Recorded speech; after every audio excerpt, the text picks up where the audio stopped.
Ассалаумағалейкум, құрметті ағайын. Менің есімім Біржан Нұрымбетов, Кәсіподақтар Федерациясы төрағасының бірінші орынбасары жұмысын атқарамын.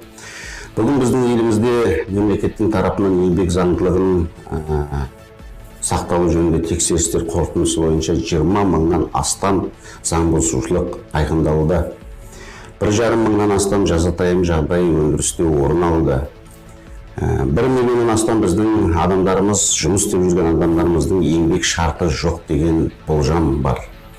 Өз кезегінде жылына 3 миллиардқа жуық жалақының қарызы айқындалып өтеліп жатқанына қарамастан, бүгін кәсіпорындардың тарапынан өздерінің жұмысшыларының алдында 2 миллиард теңгеден астам қарызы бар деген ресми мәлімет тағы бар. Осы еңбек заңдылығының сақталуын кім қадағалау керек? Еңбек заңдылығы өз кезегінде не дейді? Еңбек адамның құқықтарының қорғалуын қамтамасыз ету кімнің міндеті? Қалай іске асу керек деген көптеген сұрақтар қоғамда да, күнделікті өзіміздің арамызда да орын алып жатады. Сондықтан біз Кәсіподақ Федерациясы болып, біз әріптестерімізбен бірге осы арнайы YouTube каналын ашып, өздеріңізбен бірге осы еңбек заңдылығы жайында, еңбек қатынастары жөніндегі ақпарат, түсініктеме беріп, өздеріңізбен ақылдасуды жөн көрдік. Бүгін біз тақырыпта сіздерге еңбек шарты туралы түсініктеме бергім келеді. Кез келген еңбек қатынастың негізі ол жеке еңбек шарт болады. Бұл жерде еңбек кодексі не дейді? Біріншіден, кез келген жұмысқа алған адамның жұмыс беруші жеке еңбек шартын жасасуға міндетті. Бұл жұмыс берушінің міндеті. Және де сізбен еңбек шартын жасамай, сіздің еңбегіңізді пайдалануға тыйым салынады. Оның өзінің жауапкершілігі бар. Қандай жауапкершілік? Әкімшілік құқық бұзушылық кодексі бойынша 86 бабында, егер сіздің еңбегіңізді еңбек шарт жасаспай пайдаланатын болса, ол үшін жұмыс берушіге алғашқы кезде 200 айлық есептік көрсеткіш көлемінде әкімшілік айыппұл салуы мүмкін. Ол бүгінгі ақшамен келгенде 560 мың теңге жұмыс берушінің жаңағы лауазымдағы азаматы осындай жауапкершілікке тартылуы мүмкін. Егер ол 1 жылдың ішінде тағы да қайталанатын болса, ол 300 айлық есептік көрсеткіш бүгінге 840 мың теңгеге айыппұл сол заң бұзған жұмыс берушіге салынуы мүмкін. Ал енді жеке еңбек шартында не болу керек? Заң не дейді? Жеке еңбек шартында сіздің өзіңіздің жеке мәліметтеріңізбен қоса атқаратын жұмысыңыз туралы, жұмыстың басталу уақыты, жұмыс істейтін орныңыз туралы, сіздің жұмыс істеу кестесі, жұмыс уақытысы, демалу уақытысы, сіздің еңбек ақыңыздың мөлшері мен оның төлену тәртібі.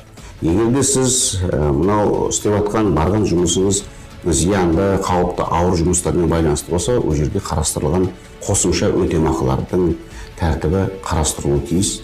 Және де сол еңбек шартының өзінің өзгеру және бұзылу тәртібі, және де екі жақтың сол еңбек шартының бұзылғанына қатысты жауапкершілік қарастырылды.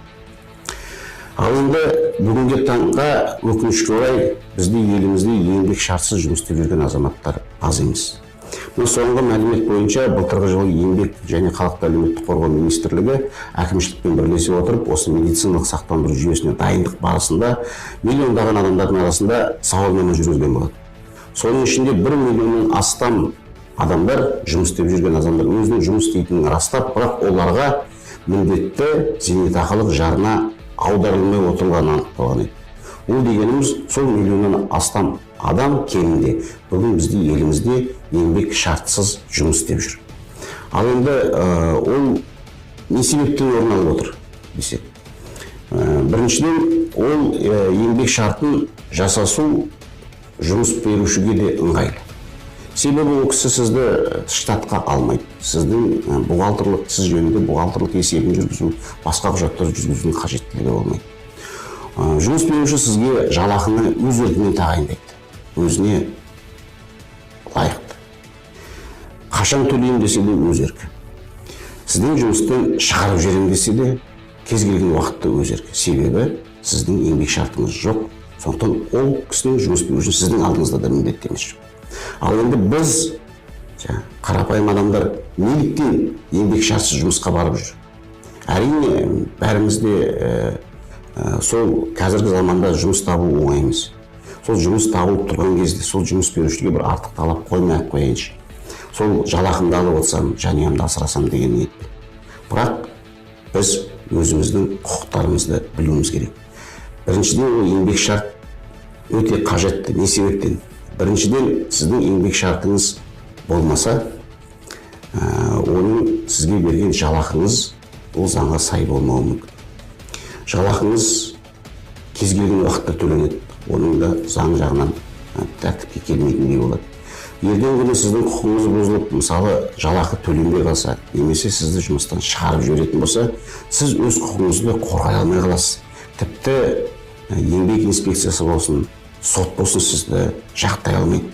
Себебі сіздің еңбек қатынастағы негізіңіз жоқ, еңбек шарты жоқ. Ертеңгі күні жауапқа тартылған жұмыс беруші де бұл кісіні бірінші рет көріп тұрмын деп те қоя қойса, оны олай емес деп дәлелдеуге негіз болмай қалады.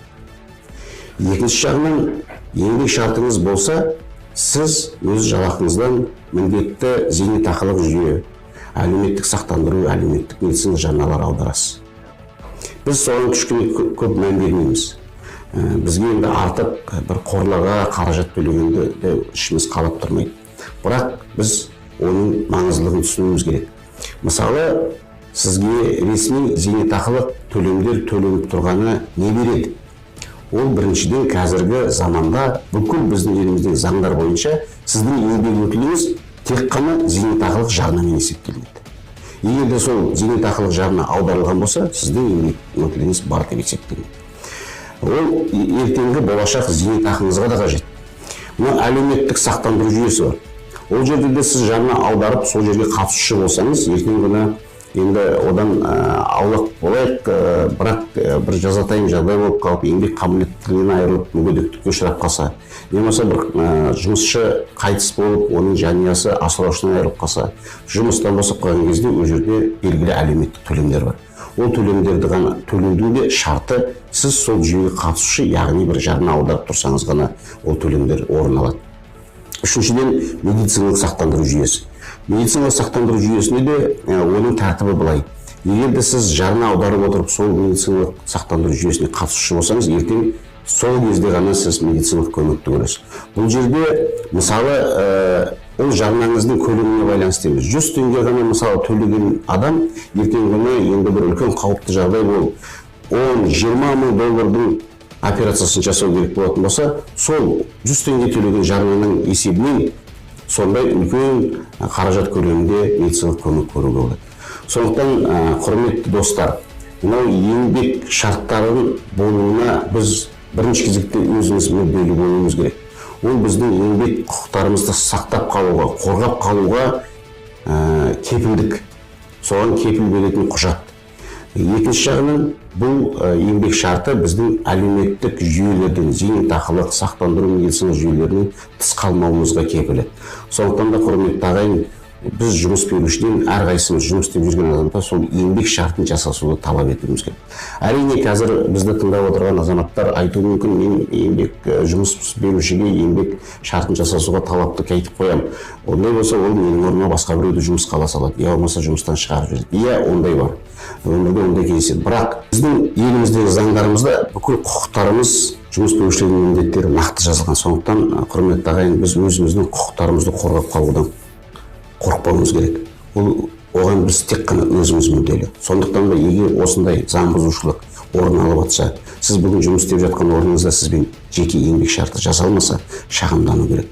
Ол үшін тиісті мемлекеттік еңбек инспекциясы бар. Ол болмаса, бізге кәсіподаққа шағымданыңыздар, кәсіподаққа келіңіздер. Біздің сайтымызда әр өңірдегі біздің өкілдеріміздің хабарласу мәліметтері жазылған, көрсетілген. Бізге кәсіподаққа келсеңіздер, біз сізбен бірге сол мекемеге баруға дайынбыз. Егер де жұмыс беруші сізді тыңдамаса, бізді тыңдайды. Кәсіподақ сіздермен бірге боламыз, осыны өзіміздің құқықтарымызды қорғап қалайық, ағайын. Келесі жүздескенше.